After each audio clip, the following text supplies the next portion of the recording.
কি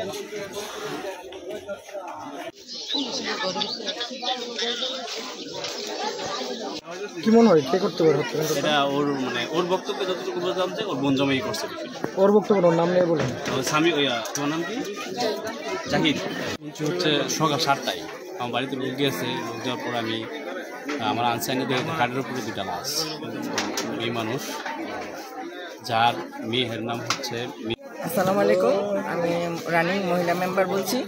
অ্যাকচুয়ালি আমি সকালবেলা আসার পরে ওই যে ভাইয়ের কাছ থেকে শুনতে পেলাম যে ওর দোলাভাই নাকি ওর দুই বোনকে মেরে ফেলছে।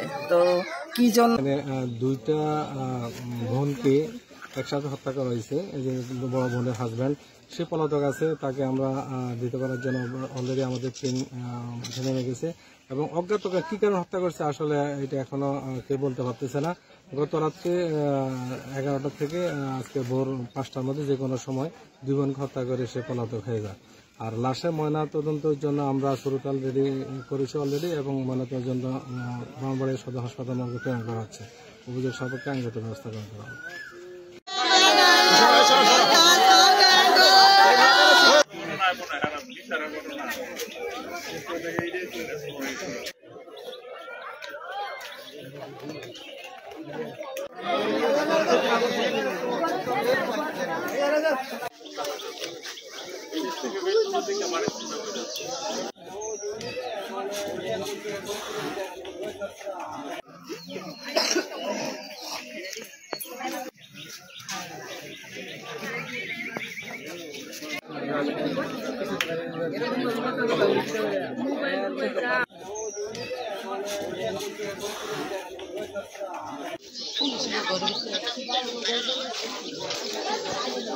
কি মনে হয় কে করতে পারে হত্যাকাণ্ড? এটা ওর বক্তব্যে যতটুকু বুঝলাম যে ওর বোন জমাই করছে বিষয়টা। ওর বক্তব্য ওর নাম নিয়ে বলেন।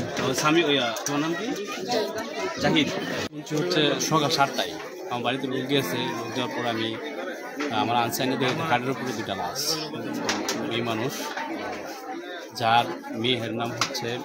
আসসালামু আলাইকুম, আমি রানিং মহিলা মেম্বার বলছি। অ্যাকচুয়ালি আমি সকালবেলা আসার পরে ওই যে ভাইয়ের কাছ থেকে শুনতে পেলাম যে ওর দোলাভাই নাকি ওর দুই বোনকে মেরে ফেলছে। তো